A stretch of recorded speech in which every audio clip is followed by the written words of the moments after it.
ಮಲೆ ಮಹದೇಶ್ವರ ಸ್ವಾಮಿಯನ್ನು ಕಾಣಲು ಪ್ರತಿದಿನ ಲಕ್ಷಾಂತರ ಮಂದಿ ದೇವಾಲಯಕ್ಕೆ ತೆರಳುತ್ತಿದ್ದು, ಅದರಂತೆ ಇಂದು ಆನೇಕಲ್ ತಾಲೂಕಿನ ಸರ್ಜಾಪುರ ಗ್ರಾಮದಿಂದ ಮಲೆ ಮಹದೇಶ್ವರ ಸ್ವಾಮಿ ದೇವಾಲಯಕ್ಕೆ ಹೋಗುವ ಸುಮಾರು 250 ಮಂದಿ ಭಕ್ತರಿಗೆ ಉಚಿತ ಬಸ್ ವ್ಯವಸ್ಥೆ ಮತ್ತು ಊಟದ ವ್ಯವಸ್ಥೆ ಕಲ್ಪಿಸಿದ ಮಂಜುಳಾ ಬಿಎಸ್ಪಿ ಮಂಜುನಾಥ್ ರವರ ಸುಪುತ್ರರು ಮತ್ತು ಪದ್ಮಾವತಿ ಬಿಲ್ಡರ್ಸ್ನ ಮಾಲೀಕರಾದ ಎಂ ರಾಕೇಶ್ ರವರು.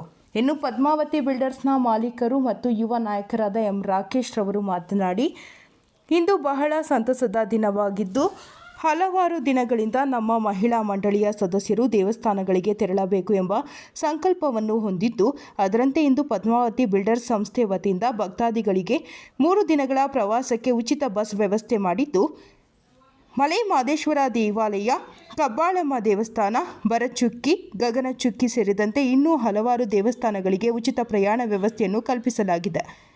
ಇನ್ನು ಭಕ್ತಾದಿಗಳಿಗೆ ಮುಂಜಾನೆ ತಿಂಡಿ ಸೇರಿದಂತೆ ಊಟದ ವ್ಯವಸ್ಥೆ ಕಲ್ಪಿಸಲಾಗಿದೆ. ಭಗವಂತ ಎಲ್ಲರಿಗೂ ಒಳಿತನ್ನು ಮಾಡಲಿ ಎಂದು ಶುಭ ಹಾರೈಸಿದರು. ಇನ್ನು ಕಾರ್ಯಕ್ರಮದಲ್ಲಿ ಗೀತಾಲಕ್ಷ್ಮಿ, ನೇತ್ರಾವತಿ, ಆಟೋ ರವಿ, ರತ್ನಮ್ಮ, ರವಿಕುಮಾರ್, ಶಿವಕುಮಾರ್, ಮಂಜುನಾಥ್, ಮುನಿಕೃಷ್ಣ ಹಾಗೂ ಮತ್ತಿತರರು ಹಾಜರಿದ್ದರು.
ಮೂರು ಬಸ್ ಮಾಡ್ತಾ ಇದ್ದೇವೆ. ಊಟ ಮತ್ತು ಟಿಫನ್ಸ್ ಎಲ್ಲನೂ ನಾವು ನಮ್ಮ ಆಫೀಸ್ ಕಡೆಯಿಂದನೇ ಮಾಡ್ಕೊಡ್ತಾ ಇದ್ದೀವಿ. ಎಲ್ಲ ಸೇಫಾಗಿ ಹೋಗಿ ಸೇಫಾಗಿ ಬರಲಿ. ಏನು ಸರ್ ಉದ್ದೇಶ ಏನಿಲ್ಲ, ಹಾಗೆ ವರ್ಷಕ್ಕೆ ಒಂದ್ಸಲಿ ಟ್ರಿಪ್ ಆಗಲಿ ಅಂತ ನಾವು ಕಳಿಸ್ಕೊಡ್ತೀವಿ. ಎಷ್ಟು ಜನ ಹೋಗ್ತಿದ್ದಾರೆ? ಹತ್ತತ್ರ ಒಂದು 200-250 ಜನ ಹೋಗ್ತಿದ್ದಾರೆ. ಟೋಟಲ್ 3 ಬಸ್ ಹೋಗ್ತಿದ್ದಾರೆ. 3 ಬಸ್ಸಲ್ಲೂ ಹೋಗ್ತಿದ್ದಾರೆ. ಎಲ್ಲೆಲ್ಲಿ ಹೋಗ್ತಿದ್ದಾರೆ ಸರ್? ಮಲೆ ಮಹದೇಶ್ವರ ಬೆಟ್ಟ, ಕಬ್ಬಾಳಮ್ಮ, ಮತ್ತು ಮೇಕೆದಾಟು, ಗಗನ ಚುಕ್ಕಿ, ಭರಚುಕ್ಕಿ, ಆಮೇಲೆ ಕಬ್ಬಾಳಮ್ಮ ಟೆಂಪಲ್. ಮೊದಲಿಗೆ ಸರ್ಜಾಪುರ ಗ್ರಾಮಸ್ಥರಿಗೆ ಎಲ್ಲರಿಗೂ ವಂದನೆಗಳು. ಸರ್ಜಾಪುರ ಗ್ರಾಮದ BSP ಮಂಜಣ್ಣ ಮತ್ತು ಮಂಜುಳಾ ಅವರ ಪುತ್ರ ಆದಂಥ ರಾಕೇಶ್ ಅವರು ಮಲೆ ಮಹದೇಶ್ವರ ಬೆಟ್ಟಕ್ಕೆ ಸರ್ಜಾಪುರ ಗ್ರಾಮದ ಅಂಬೇಡ್ಕರ್ ಕಾಲೋನಿಯ ಸಾರ್ವಜನಿಕರಿಗೆ ಎಲ್ಲರಿಗೂ ದೇವರ ದರ್ಶನ ಮಾಡೋಕ್ಕೆ ಬಸ್ ಅನುಕೂಲ ಮಾಡಿಕೊಟ್ಟಿದ್ದಾರೆ. ಇನ್ನು ಮುಂದಿನ ದಿನಗಳಲ್ಲಿ ಅವರು ಉನ್ನತ ಮಟ್ಟಕ್ಕೆ ಹೋಗಿ ನಮ್ಮ ಕಾಲೋನಿಯವರು ಎಲ್ಲವನ್ನ ಬೆಳೆಸಬೇಕೆಂದು ಮಲೆ ಮಹದೇಶ್ವರ ಮತ್ತು ಶ್ರೀ ರೇಣುಕಾ ಯಲ್ಲಮ್ಮ ದೇವಿಯಲ್ಲಿ ಪ್ರಾರ್ಥಿಸುತ್ತೇವೆ. ಮುಂದಿನ ದಿನಗಳಲ್ಲಿ ಅವ್ರನ್ನ ಒಳ್ಳೆಯ ಸ್ಥಾನಕ್ಕೆ ಹೋಗಲೆಂದು ಬಯಸ್ತಾ ಇದ್ದೀವಿ. ನಮ್ಮ ಸರ್ಜಾಪುರ ಗ್ರಾಮದ ಮಶಾನಕ್ಕೆ ಯಾವುದೇ ರೀತಿಯಂತ ಯಾರು ನಾಗರಿಕರು ಅದ್ರ ಬಗ್ಗೆ ಯಾರು ತಲೆನೇ ಕೆಡಿಸ್ಕೊತಾ ಇಲ್ಲ. ಅಂಥದ್ರಲ್ಲಿ ಮಶಾನಕ್ಕೆ ಒಂದು ಕಲೆ ತಂದುಕೊಟ್ಟು ಕಾಂಪೌಂಡ್ ಹಾಕಿಸಿ ಅಲ್ಲಿ ಮಾಟ ಮಂತ್ರಗಳೆಲ್ಲ ಮಾಡಿಸ್ತಾ ಇದ್ರು. ಅದೆಲ್ಲ ಬಿಟ್ಟು ಮತ್ತೆ CC camera 24 hours CC camera ಮಾಡಿಸಿ ಮತ್ತು ಇಲ್ಲಿ ಜನರಿಗೆ ಹೋಗುವಂಥ ನೀರಿನ ವ್ಯವಸ್ಥೆ ಇರಲಿಲ್ಲ. ನೀರಿನ ವ್ಯವಸ್ಥೆ ಮಾಡಿ ಮತ್ತೆ ಮಳೆ ಬಂದರೆ ಅಲ್ಲಿ ಶವನಿಕ್ಬಿಟ್ಟು ಎಲ್ಲ ಹೋಗಿ ಬೇರೆ ಕಡೆ ಬಚ್ಚಿಕೊಂತ ಇದ್ರು. ಅಂಥದ್ರಲ್ಲಿ ನೋಡಿ ಕಣ್ಣಲ್ಲಿ ನೋಡಿಬಿಟ್ಟು ಶೆಡ್ಡು ನಿರ್ಮಾಣ ಮಾಡಿ ಜನರಿಗೆ ಅನುಕೂಲ ಮಾಡಿರುವಂತಹ ರಾಕೇಶ್ ಮತ್ತೆ ಅಲ್ಲಿ ಹುಲ್ಲು ಒಳಗಡೆ ಹೋಗೋಕ್ಕೆ ಆಗ್ತಾ ಇರಲಿಲ್ಲ. ಅಂಥದ್ರಲ್ಲಿ ಕಸದ್ದು ಮುಂದೊಡ್ದು ಎಲ್ಲ ಅನುಕೂಲ ಮಾಡಿ ಇವಾಗ ಒಳ್ಳೆ ಮನೆ ಹೆಂಗಿದೆ ಆ ಥರ ಇದೆ ಮಶಾನ. ಇದ್ರ ಬಗ್ಗೆ ಯಾರೂ ಅಷ್ಟು ನಮ್ಮ ಕಾಲೋನಿಯಲ್ಲಿ ಇದ್ರ ಬಗ್ಗೆ ತಲೆನೇ ಕೆಡಿಸ್ಕೊಂಡಿರಲಿಲ್ಲ. ಅಂಥದ್ರಲ್ಲಿ ಇಲ್ಲಿ ಇಂಥ ಚಿಕ್ಕ ವಯಸ್ಸಿನಲ್ಲಿ ಇದೊಂದು ಒಳ್ಳೆ ಗುಣ ಇದೆ. ಇನ್ನು ಮುಂದಿನ ದಿನಗಳಲ್ಲಿ ಒಳ್ಳೆ ಭವಿಷ್ಯ ಮಾಡಿ ಇನ್ನು ಭಗವಂತ ಎಲ್ಲ ನಮ್ಮ ಗ್ರಾಮದ ಎಲ್ಲ ಗೆದ್ದಿರುವಂತಹ ಮೆಂಬರೇ ಆಗಲಿ ಯಾರೇ ಆಗಲಿ ಅದ್ರ ಬಗ್ಗೆ ತಲೆನೇ ಕೆಡಿಸ್ಕೊಂಡಿರಲಿಲ್ಲ. ಅಂಥದ್ರಲ್ಲಿ ಅವರೇ ಕಾಲ ಮೇಲೆ ನಿಂತು ಇನ್ನೇನು ಇರೋ ಪೊಸಿಷನಲ್ಲಿ ನಮ್ಮ ಮನೆ ನಮ್ಮ 4 ಗೋಡೆ ಚೆನ್ನಾಗಿದ್ದರೆ ಸಾಕು ಅನ್ನೋ ಇಂಥ ಇದರಲ್ಲಿ ಸಿಚುವೇಶನಲ್ಲಿ ಅಂಥದ್ರಲ್ಲಿ ಬಂದು ಎಲ್ಲ ಕೆಲಸಗಳನ್ನು ಮಾಡ್ತಾ ಇದ್ದಾರೆ. ಸಾರ್ವಜನಿಕ ಎಲ್ಲನೂ ಪಬ್ಲಿಕ್ ಕೆಲಸನೇ. ಇನ್ನೇನು ಬೇರೆಯವ್ರ ಹತ್ರ ಯಾರ ಹತ್ರನೇ ಆಗಲಿ 1 ರೂಪಾಯಿ ಹಣ ಆಗಲಿ ಯಾರ ಹತ್ರನೂ ಇಲ್ಲ. ಎಲ್ಲ ಓನ್ ಅವ್ರ ಬಿಸ್ನೆಸ್ಸಿಂದ ಪದ್ಮಾವತಿ ಬಿಲ್ಡರ್ ಕಡೆಯಿಂದ ಸ್ಮಶಾನಕ್ಕೆ ಒಂದು ಕಲೆ ಬಂದಿದೆ. ಮತ್ತು ಅಯ್ಯಪ್ಪ ಸ್ವಾಮಿ ದೇವಸ್ಥಾನಕ್ಕೂ ಅಷ್ಟೇ ಪೈಂಟಿಂಗು ಲೈಟಿಂಗ್ಸು ಯಾರೂ ಮಾಡಿರಲಿಲ್ಲ.